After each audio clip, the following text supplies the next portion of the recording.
Although summer in Denmark can be warm and cozy, it is also the season for cloudbursts. When cold fronts sweep over the country and hit warm and moist air, it can create some absolutely epic clouds with loads of texture and heavy rain. In this video, I'll head out with my 12 to 24mm lens and photograph this incredible and moody weather.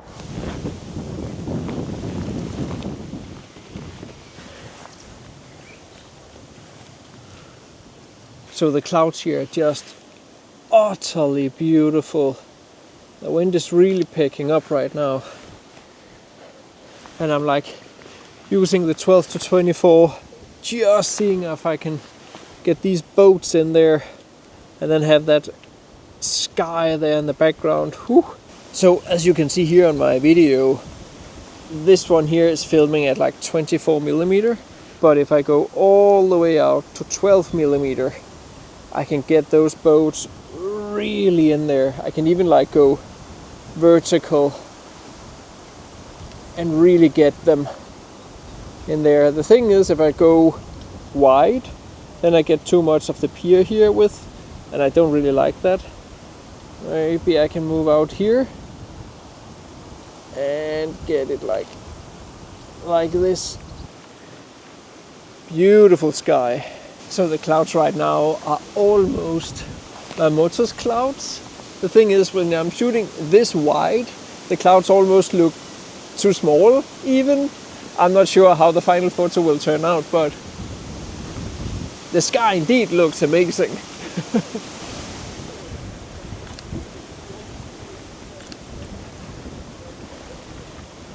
So since I am shooting at 12mm, I can shoot at a somewhat open aperture and still get the entire scene in focus. That does help me because it is actually quite dark right now with all these clouds. But it also helps me because the little bit of water that is in the air when it hits the front element, I can't wipe it off all the time, but I won't really see those droplets. I have to stop down to like f11, f16 for you to see those droplets. So it's actually quite beneficial to just open up the aperture quite substantially, if possible, and it is possible when you're shooting with an ultra wide angle lens like the 12 to 24mm. And obviously I'm not using filters because the water is just so unruly, so it would just like blur the boats and so forth. So yeah, doesn't really matter with the bulby front element right here, right now.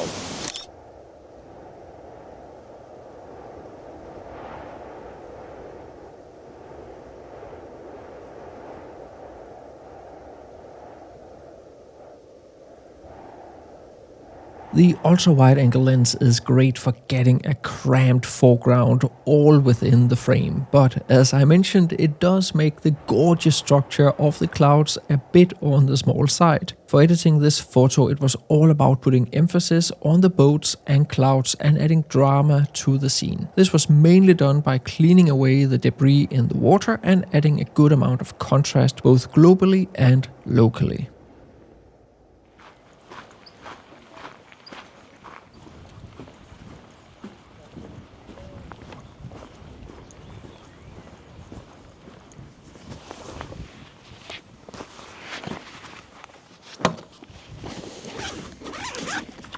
So for a long time I've wanted to use my 12 to 24mm, and we're in a period right now in Denmark where we got some very moody days, like loads of showers coming in, which is great, like to capture the entire sky with this ultra wide angle lens. Only problem is I've ended up here by water.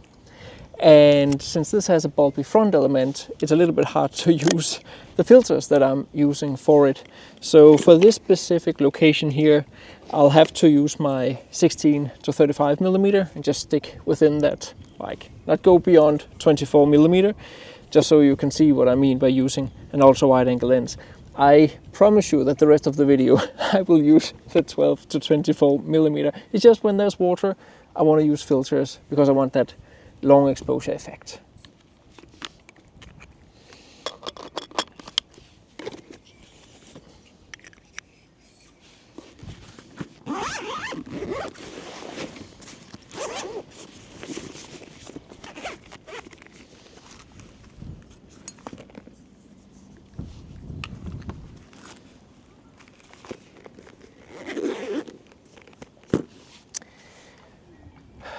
I forgot my ND filters. I only have the polarizing filter. Whoopsie. So that's so awkward. But yeah, it happens to me too. I forget stuff. The reason why I've come out to this pier is, as you can see, epic clouds here in the background.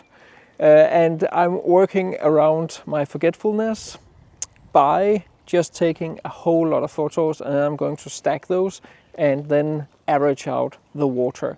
So I've put it all the way up to f22. I don't really care about the blurriness of diffraction because I'm going to have it blurred anyway. And then I'm going to take maybe, I don't know, 30 shots or so at 1/4 of a second, including the polarizing filter on. It does help a little bit with bringing down the light. Then I've just like overexposed the sky like crazy to get a longer shutter speed. ISO 100, I could actually take it down to ISO 50. That would actually help me quite a lot. And then I'm also going to take one photo that is sharp for the pier. And then once the clouds are optimal, then I'm going to take that shot too. So here I have the radar of the Danish Meteorological Institute, and I'm like up here in the northern part of Zealand. And you can see these clouds here with a lot of rain are like moving in. So hopefully at some point they will hit me, as you can see out there.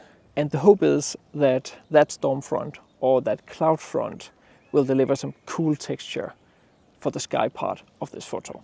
So I'm going to take about 60 photos. I think that should be sufficient for blurring out the water here in front. I'm also making sure that the sun isn't like shining through, so I get specular highlights on the water. But besides that, it's simply just a question about waiting until the clouds here look epic.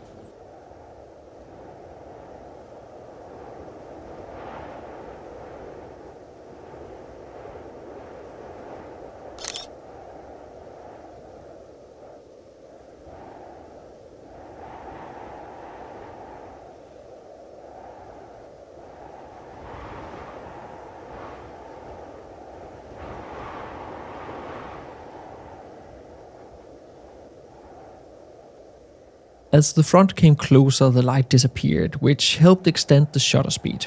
I ended up with 33 photos with a shutter speed of 4 seconds at f22 and ISO 50 that I could blend together and effectively create the same effect as a 2-minute long exposure. If you want to see a deep dive into how this technique works, be sure to watch the video up in the corner. Because the clouds play such a big role in the photos when photographing on days like these, I am acutely aware of the structure, shapes and placement of the clouds. They become a big part of the composition. Do they form leading lines? Are parts of them pulling more or less attention? How do they line up with the foreground and so on? On this day I captured loads of texture-rich clouds, but with the wide-angle lens the most interesting parts of the clouds were a bit too distant and therefore a bit too small. I got around this by simply choosing the photo from this session with my favorite cloud structures and in the editing phase just enlarging it and blending it in. From there I did some cleaning, color management, blended in the pier with a more optimal aperture and finally blended in the bird, which flew into the scene in one of the last photos I captured before the rain hit. I am continuously updating my digital landscape photography map from Denmark and have added the locations I visit in this video. You can get it via my homepage down below. And speaking of my homepage, I have actually recently completely revamped it entirely and got a new host. No, not the one you're thinking of. I made mine on Payhip, and no, it's not sponsored by them. The homepage is structured more or less like the old one. You can see my shop, get my educational content or maps, read a bit about me, see what workshops I co-host and what spaces are left, and browse through my different galleries.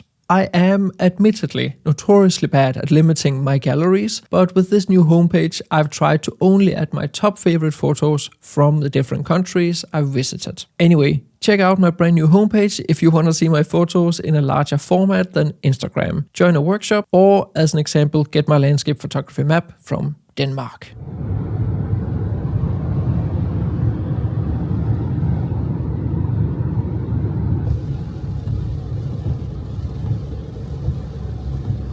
So you just don't always know what you pass by when you're out driving on new roads. I came by this red house-ish thing, probably some kind of like power-ish station, maybe, I don't know. But it's very dominant out here in the totally empty fields and marshland-ish. Now the background right now is not particularly interesting, so I'm hoping some of these darker clouds over here will like move over behind it, and then hopefully I can combine that with a little bit of light on the house. All right, so I've had like a big blue spot here in the sky, but it has like moved over. So now I just have the ambient light on this red building, and then I have this moody sky there that I really like. And I purposely put on my 12 to 24 millimeter because it's ultra wide. And when it's ultra wide, I bring in so much more of the sky and of the surroundings. So I get this isolated feeling of this little house, even though I'm actually relatively close to it. It's like 10 meters over there. So in that way, I can get that feeling of isolation out here in the middle of nowhere, which I think looks really cool. I'm also going to take a shot just a little bit further down here, and I think that can also look really cool.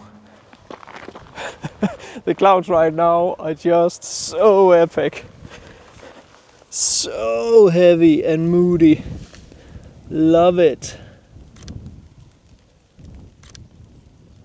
And here comes the rain.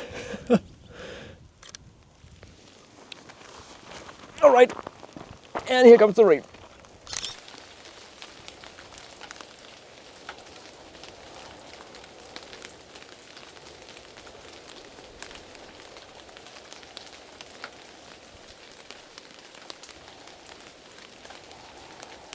With that swirly cloud formation just above the hut, I think this photo turned out great. I fixed the distortion a bit in post-processing, cleaned up the hut, and added contrast both globally to the entire photo and locally where I think it needed it.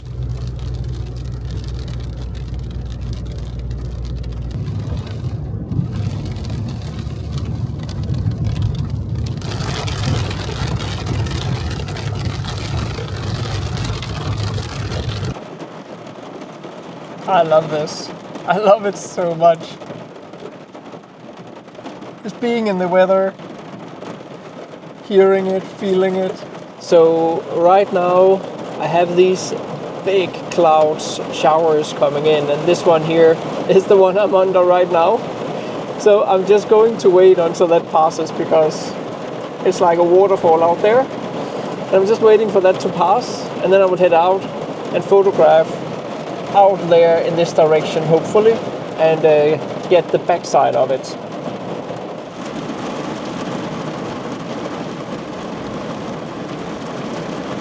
Thunder and lightning.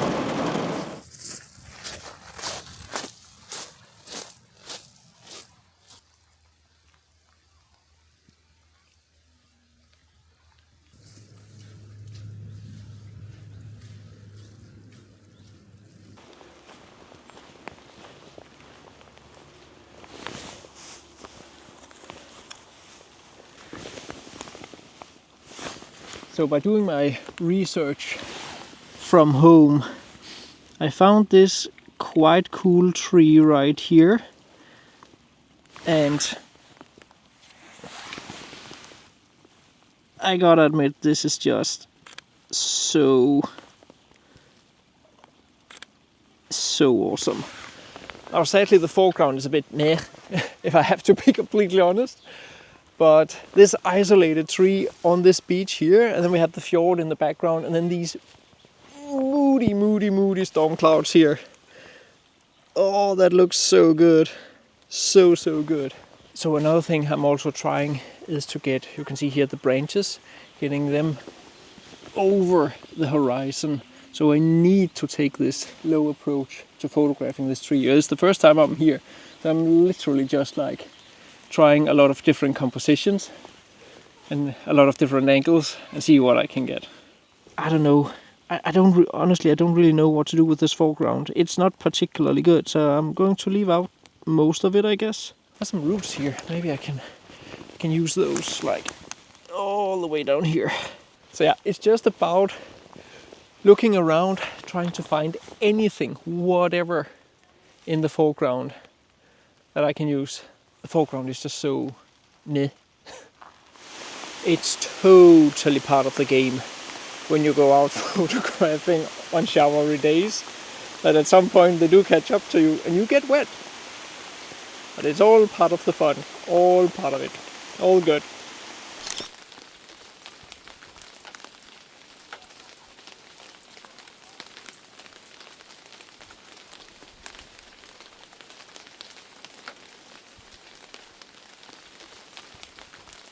Admittedly, this was a really hard tree to photograph because the foreground really was not interesting and I wanted the separation of the branches from the horizon while still capturing the incredible clouds. The tree is great, and that it is somewhat isolated in this beach area is super cool. I'd love to get back here during other conditions, and I think there is much more potential here. Editing wise, like the other photos, it was all about adding some contrast to the clouds while avoiding making the tree look too dark or adding halos around the tree. Also, let me know down in the comments which of the 4 photos you like the best. It is always interesting to hear. If editing moody landscape photos or just editing landscape photos in general is something you struggle with, my huge 20+ hours and 30+ videos post-processing course is something for you. If you already use Lightroom, it is super easy to get started, as I usually start my editing in Camera Raw, which has the same editing algorithm and almost the same interface as Lightroom, and then I move into Photoshop and finish off the photos properly. Photoshop is also a necessity if you want to blend photos. I cover everything from introducing you to the programs,